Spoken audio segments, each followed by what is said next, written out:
de la fédération, tu es pour qu'il démissionne, comme l'a dit Mounir, comme l'a dit Absa ou comme l'a dit une certaine partie de la population, ou tu es pour qu'on lui donne encore une petite chance mu wanewaat ay preuves?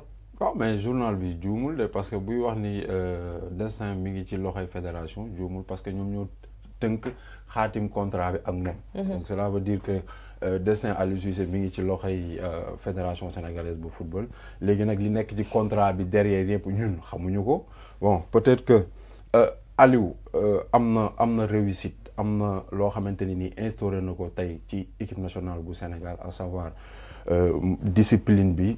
xam nga continuité bi et les mêmes hommes yi nga xamante ni nii ñoom la amal confiance continuer di liggéey ak ñoom mais tamit Marceline Aliou réussir na loo xamante ni nii benn coach réussiru ko donc ñi nga xamante ni nii tey ay Henri Casper Zak Mounir mi ngi wax sànq ba mu bàyyee équipe bi noonu ni day dem yoonam ay Alain Giresse xaw na ñoo rey Aliou moo ñëw andiwaat leneen ci équipe nationale bu Sénégal mais nag loolu lépp dëgg la c'est bien boo jox ñu li nga xamante ni nii moom mooy le trophée de champion li tax Marceline nekk championne d'Afrique Aliou Cissé la dañ ko koy nangul mais bon dans tout ça il faut savoir sortir par la grande porte donc bu fekkee loolu lépp réussir nga ko tey moom décision bi mu waroon a jël bi mu jógee fële ca Cameroun moom mooy jox naa leen li nga xamante ni nii bëggoon ngeen ko en tant que joueur réussir uma ko en tant que entraîneur réussir naa ko trophée baa ngi nii maa ngi fay jaaree dem sama yoon dem seeti leneen je pense que loolu la waroon a defu ko continuer na bon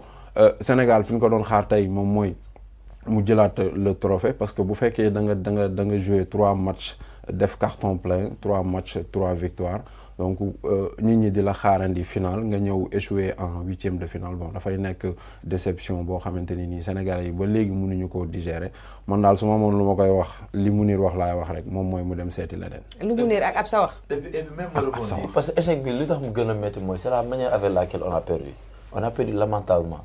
Côte d'Ivoire 4 minutes 3e la génn mais boo xoolee mooy ndaari si 4 minutes 3e. ñoom wax nañ ko sax. waaw donc à partir de ce moment yow nga ñëw équipe Côte d'Ivoire. le dernier des qualifiés a été éliminé par le premier. Exactement xam naa on va revenir sur ce match mais la manière avec laquelle on a abordé le match Aliou Cissé il a été absent du match match bi da leen dépassé ñoom staff bi parce que loo xam ne 18 millions Sénégalais gis nañu ne ton milieu de terrain sombré yow nga bàyyi ko noonu ba pare chemin boo xam ne kenn xamul lan la. te tamit bu ñu fàtte et puis bon même boo man damaa am yóbbu. ok mais damay gis. mais yaa ngi takk vert moom takkul vert de. waaw même ça. mais takk vert. ci match yi la ko dul sol souvent. ok ba pare benn affaire bu am mooy Angleterre moo ñu doon 3-0 man j'étais au stade jour boobu mais écart bi nekk en Angleterre ak Sénégal du 3-0 mais Aliou Cissé a échoué dans l'approche du match loolu lépp boo ko boolee en l'espace de 14 mois xaw ma 13 mois.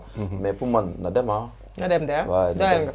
suur nga sa kël. non du gisoo suur. Mame Diatta tamit nee na damay xool l'avenir de notre sélection. on a des jeunes qui sont en train de taper à la porte. ñi ngi si 11 de départ bi ñu ngi installé ñooñu ñu ngi si dans l'ensemble de l'équipe nationale. et que aussi y a une génération qui est en train de finir quoi qu'on puisse dire. donc da ngay soxla ku bees mu insuffler benn dynamisme bu bees mu indi benn discours bu bees pour ñuy ñëw. Aliou Cissé bu demee kan nga foog ne moo ko mën a remplacer. ah yow tamit boobay nekk sa question bi da nga bëgg a mën a dëgg si nii te war a ko ci dëgg. alors dafa am balaa maa ñëw ci Demba Ba ku tudd El Malick Niang qui me salue en disant bonjour Tata Marceline bonjour El Malick Niang et qui dit li yëpp Mounir waxoon na ko alors je pense que sénégalais dañu commencé am perte de mémoire parce que Mounir waxul woon lii de Mounir dafa ne il faut se méfier de la Côte d'Ivoire li tax VAR bi rattrapé Mounir waxul woon loolu. Mounir dafa ne woon ah dégg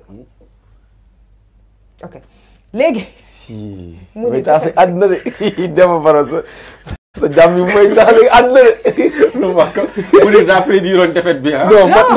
non man j'étais confiant dafa ne.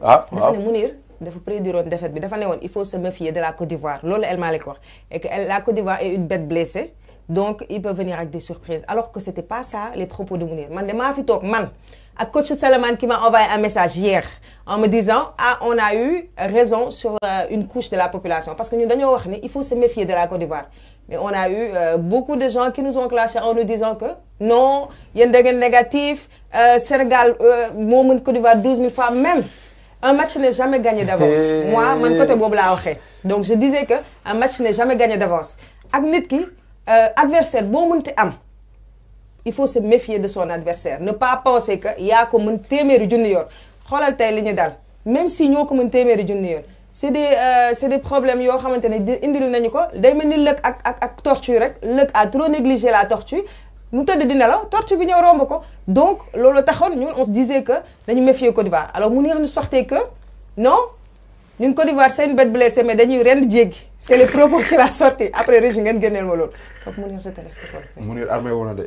non en fait non en fait ce que je dis mooy en fait man bëgguma woon ñu installer une certaine peur dans notre équipe et malheureusement peur boobu moo dugg si match bi.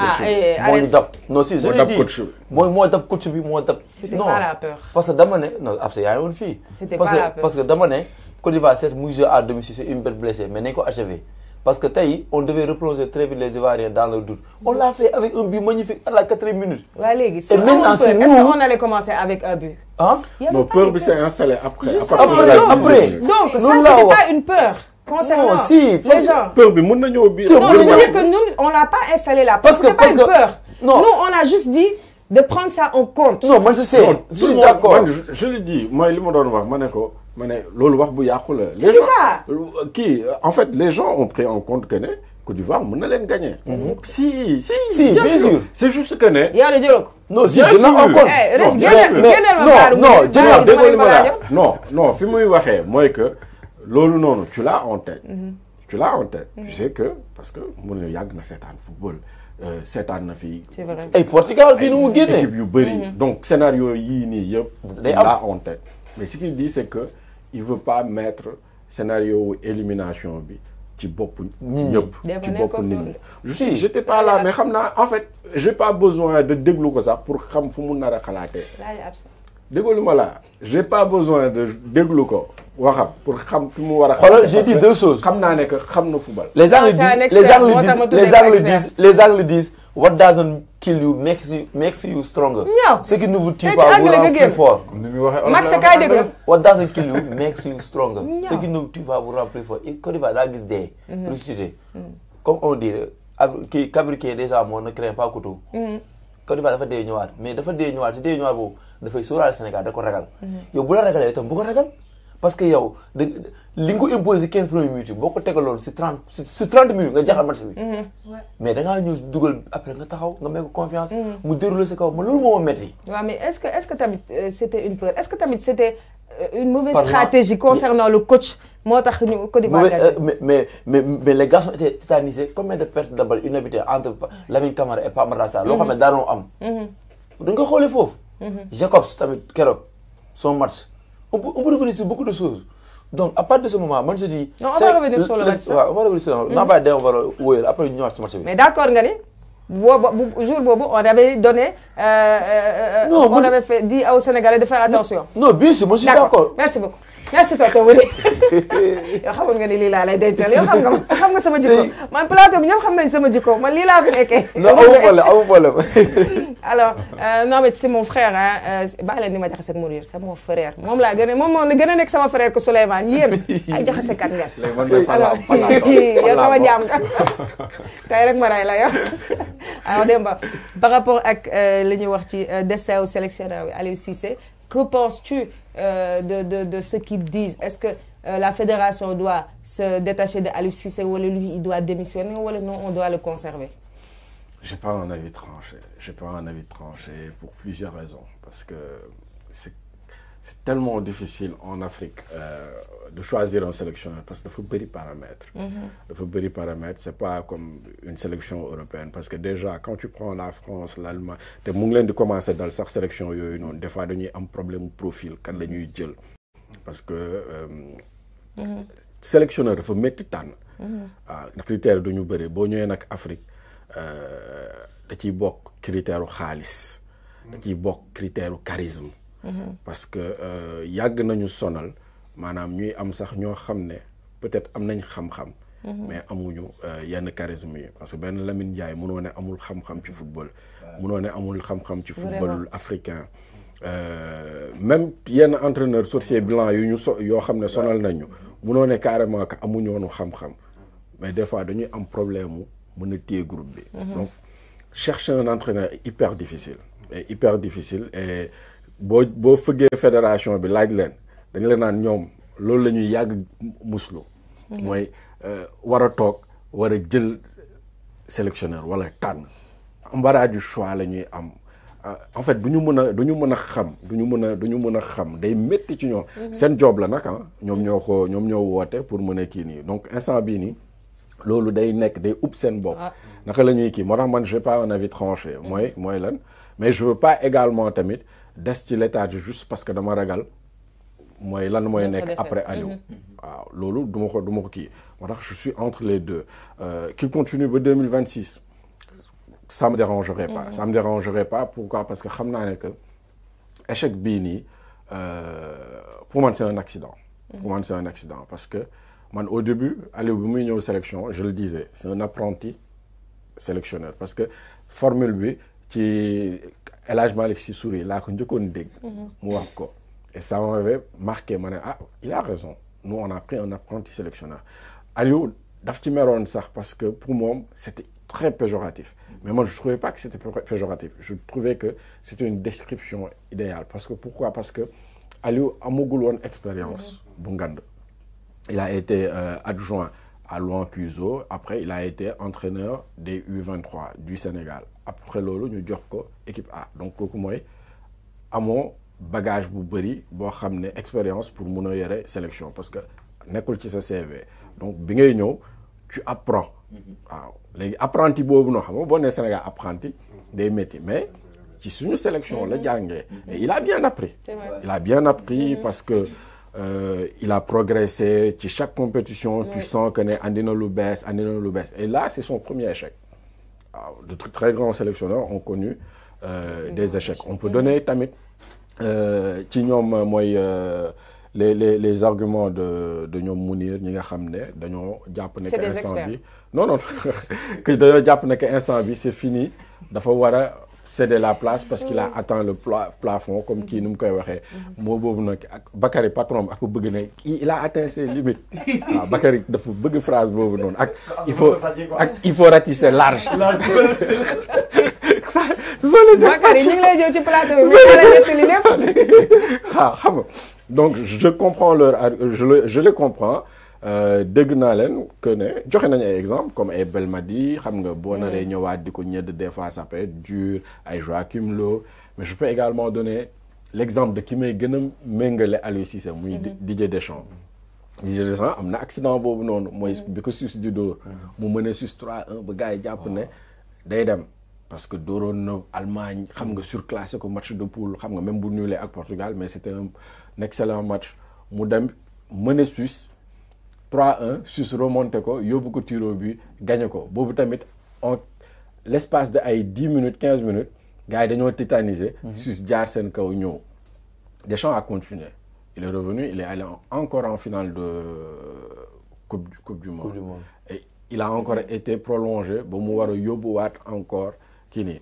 donc ñeneen ñi tamit je les entends ils peuvent avoir cet argument là que ne Aliou mën nañu jëlloowaat encore la CAN en 2025 mën nañu yóbbuwaat mondial 2026 pourquoi parce que il a entamé une chose mooy lan la reconstruction avec les jeunes parce que équipe bii nii boo xoolee y a beaucoup de jeunes qui ont joué il a réussi benn affaire même si on est éliminé il a réussi une affaire boo xam ne boo xoolee di nga ko xam mooy il a régénéré sans que mu am cassure on a vu plusieurs générations ci équipe yu ngand ak équipe yu ndaw saa yu amee benn changement cassure bi da nga koy gis dans le jeu da nga koy gis dans le vestiaire moom il a réussi que cassure bi amul ci vestiaire bi cassure bi amul ci jeu bi et que cassure bi tamit amul ci kii de vie bi l'élimination doone cassure moo am entre nouvelle génération wala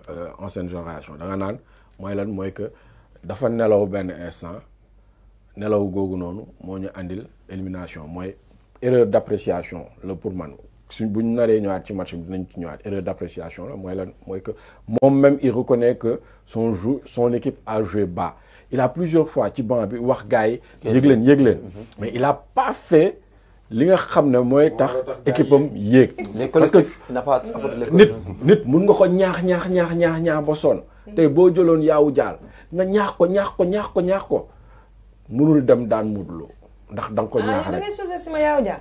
yaawu jaal maa ko mën ah donc loolu la moom en fait changement boobu noonu waroon tax équipe am animation bi changé. moom la deful. mais teewul man pour man c'est un accident comme la France a connu l'accident à l'Euro 2020. et est revenu en 2022 ba dem finale Coupe du Monde. Donc si la fédération lui donne l'opportunité de continuer si moom il veut continuer man je n'y vois aucun mal je n'y vois aucun mal s'il nag décide vraiment de se retirer je n'y vois aucun mal man je le verrai bien comme directeur technique du Sénégal. Pourquoi? Parce que du question genre ay dafa am benn CV bu ngand mais façon management bi mu andi ci Sénégal mooy ci équipe nationale mooy la discipline. pour man dafa baax. maanaam ci sélection yëpp ñu am discipline boobu noonu. l'amour du maillot. gis nga.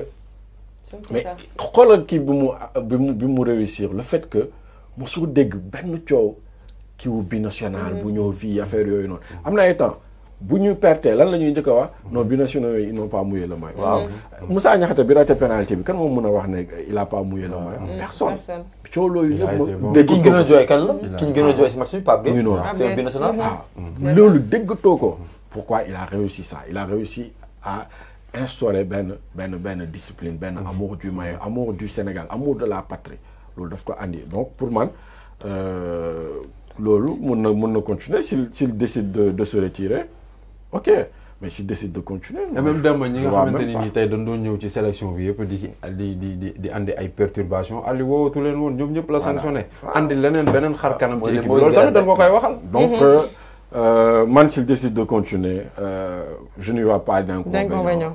Ba 2026 son contrat se termine en 2026 je n'y vois pas d'inconvénient maintenant si se sent fatigué vraiment et que xam na ne que instant bi mënul yokk gars yi. est-ce que am nga fi 200 000 nii. ah 9TV dañu ne analyse très pertinente envoie ton numéro je te donne 200 000 waaw 9TV man nag waaye démb mi di sama esclave nga ko jox 200 000 man ma toog fi nga may seetaan. est-ce que 200 000 yi du li ñu waroon demee fële. non li ñu waroon demee Côte d'Ivoire mooy final bi 9TV mën naa nekk de.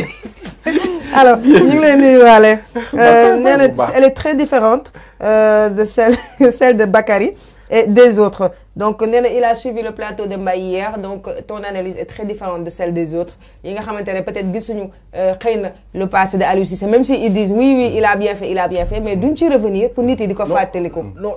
non gars yi xam naa ne gis nañ ko. non gis nañ ko loolu la wax gis nañ ko sax mais duñ ci revenir pour nit yi di ko fàttaliku. tu prends Mounir je sais que gis na ko. je sais que gis na ko et j'entends leur argument et man bu fédération waxoon que ne.